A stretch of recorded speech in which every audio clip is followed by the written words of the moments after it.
एक मोठी बातमी यावेळेला येते। नवी मुंबईतल्या खारकोपर रेल्वे स्थानकाजवळ 3 डबे घसरलेत। बेलापूर खारकोपर रेल्वेचे डबे घसरले असून सुदैवाने यामध्ये कोणतीही जीवितहानी झाली नाही। त्यामुळे बेलापूर नेरळ दरम्यानची वाहतूक मात्र त्यामुळे ठप्प झाली आहे। खारकोपरला येणारी लोकल सेवा बंद झाली असून नेरूळहून खारकोपरला ही ट्रेन चाललेली होती, मात्र ट्रेनचे 3 डबे रुळावरून घसरलेले आहेत। खारकोपर रेल्वे स्थानकाजवळची ही घटना आहे। नवी मुंबईतल्या खारकोपर रेल्वे स्थानकाजवळ 3 डबे घसरलेत बेलापूर खारकोपर रेल्वेचे। सुदैवाने यामध्ये कोणाला इजा झाली नाही, मात्र बेलापूर नेरळ दरम्यानची वाहतूक ठप्प झाली आहे।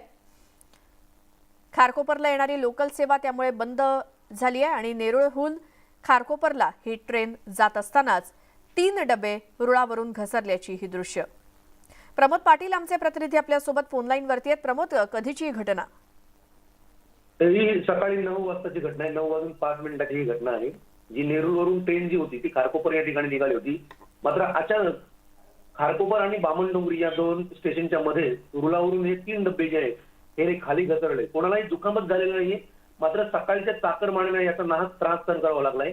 आता जवळपास 1 तास व्हायला लागलाय, मात्र पटडीवरून खाली आलेली ट्रेन अजूनही वरती घेण्यात आलेली नाही। त्यामुळे येणारे आणि जाणारे दोन्ही जे वाहन जे भाग आहेत हे दोन्ही पूर्णपणे वाहतुकीसाठी बंद करण्यात आलेले आहेत। त्यामुळे सकाळच्या चाकरमान्यांना हा एक चांगलाच फटका असं म्हणावं लागेल की त्यांना कामावर जाता उशीर होतोय। ही ट्रेन अचानकपणे खाली आली, दुखापत झाली नसली तरी उशीर मात्र नक्की हार्बर लाईनच्या या बामणडोंगरी आणि खारकोपर या नेरूळ या पटणमध्ये नक्की होतोय।